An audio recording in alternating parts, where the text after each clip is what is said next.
Plate number 7. Use of minerals and stones in art and culture. In front of you is a plate with interesting information about the use of minerals and stones in art and culture. To your right is a white relief of a large figure. It is lying on its back with its arms outstretched.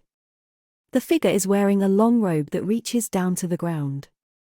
On the plate below the figure there is an antique orange vase. In the left half of the plate, at the top, you can feel a grey oval object that falls away in the middle, leaving a large cavity. Feel further down the plate. You will find an object that protrudes from the plate in the shape of an arc and has small holes at regular intervals. You will find 4 lines of such holes. At the bottom left of the plate, you can feel a white, rough area where a large brown animal is depicted. You can feel the outline of the animal as bumpy lines. In total, there are 5 objects on the plate. Let's find out more about each of them. In the bottom right corner you can find a frame with a QR code. You can scan it with your mobile phone and listen to the descriptive text for this plate whenever you like. Minerals and rocks have been used in art and culture for ages and play a significant role in human history. What were they used for? Similar to today, rocks were mainly used for building constructions and monuments. Minerals and precious stones were found in jewelry and ornaments. A variety of minerals and stones were used in art. Even today, some old buildings and artworks remain well preserved because minerals and stones do not decay over thousands of years, unlike wood. The first thing you spotted on the plate under your right hand is a white statue of a huge figure with arms opened up. This is the Christ the Redeemer sculpture that is situated on Corcovado Hill in Tijuca National Park, Rio de Janeiro, Brazil. It is made of reinforced concrete and weighs over 1,000 tons. The miniature version of this model on the plate is almost weightless, and it can be quickly picked up. Take the statue and get familiar with it in this form. At the top, touch the head of Christ. His hair, face, eyes, nose, mouth and beard are all beneath your fingers. He is slightly tilting his head forward while looking at the city below, facing you. Keep him steady by gripping his outstretched arms. You grasp his left hand with your right and his right hand with your left. Notice the shape of the sides of the figure under his arms. On the left side, under his right arm, you can feel long lines going vertically. These lines are caused by the folds in his robe, which covers his body down to the floor. Around his body, there is also a wide strip of cloth which he has wrapped around himself. This strip covers his entire upper body, including his arms. Under your left hand, feel the gently sloping surface that runs over his right shoulder. Turn the statue backwards towards this area and follow the undulations on his back that run diagonally under his right arm. You can also notice long vertical waves on the back of the statuette, approximately below the knees. These are the folds of the robe which reaches down to the feet. Turn the statuette over, so its face is in front of you. On the front of the figure's body, you can detect the fabric strip hanging diagonally in front of the robe, as well as feeling its 2 ends. The shorter end hangs on the edge of the object held in your left hand, while the longer end, which hangs below your right hand, has a distinct crease. In reality, the statue of Christ the Redeemer is 30 meters high, and its pedestal adds another 8 meters. It is huge, like a tower of 10 classrooms stacked on top of each other. The statue depicts Christ with outstretched arms, as if welcoming the city, and his gesture is a sign of protection. Built between 1922 and 1931, it is a significant landmark and a symbol of Christianity. You don't need to travel all the way to Brazil to see a statue of Christ. There are also statues in Europe and some are still being built. In Poland, there is a 36-meter-high Christ statue. Portugal, France, and Switzerland also have Christ statues that are at least 25 meters high. Though these statues vary in appearance, they all depict Christ with his arms spread. There are replicas of the famous Christ the Redeemer statue that appear identical to the original in Rio. The second tallest stands at 23 meters and is located in Lisbon, Portugal, following the one in Rio. The third tallest copy is situated near the Polish border in Slovakia, rising to 9.5 meters. Beneath the statue you will find an ancient Greek vase. Its shape is not like today's vases. In the 6th and 4th centuries before Christ, vases were used to store wine, oil, water, and other liquids. They were produced in various materials, mainly clay, metal, or stone. Examine the vase closely and observe its unique form. Start at its top, where you would pour in the liquid, and notice its dark neck. The vase widens at the bottom and joins with the orange body of the vase.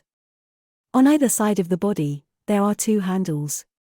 These handles were used for practicality as a full vase can be heavy, and they made it simpler to hold. Two-handled earthenware containers, like this one, were also referred to as amphorae. Its name comes from amphi and pharion, two ancient Greek words meaning both sides and to carry. The vase tapers at the bottom and rests on a flat circular base. Moving back to the orange body, you can sense two black figures engaged in a fight. The figure on the right ducks under the one on the left, indicating that the left figure would likely triumph. Colors and pottery paintings were significant aspects of Greek art and culture, and provided insights into the lifestyles and legends of ancient Greece. Let's examine the oval item on the top left of the plate. This is a miniature representation of the Colosseum, an amphitheater situated in the center of the Italian city of Rome.